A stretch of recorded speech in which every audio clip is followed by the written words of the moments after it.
याचा फैसला आता लगेच होईल। पुढील कुस्ती लावण्यासाठी शिवसेनेचे नेते नरसिंहराव खडसे युवराज चांदणे आपण मैदानात यायचे।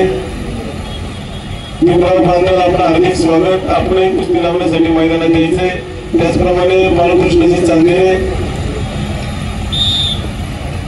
आपले हार्दिक स्वागत। आपण मैदानात यायचे।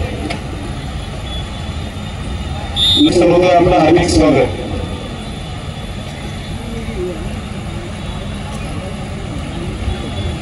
प्रसिद्ध पैलवान जयसिंगराव जागरी सुजगाव दरवर्षी पंचांना ड्रायफ्रूट देतात आणि व्यासपीठावर बसलेल्या सगळ्या मान्यवरांना अतिशय सुंदर शाली त्यांच्या वतीनं सत्कारासाठी कमिटीकडे सुपूर्द आहे। असे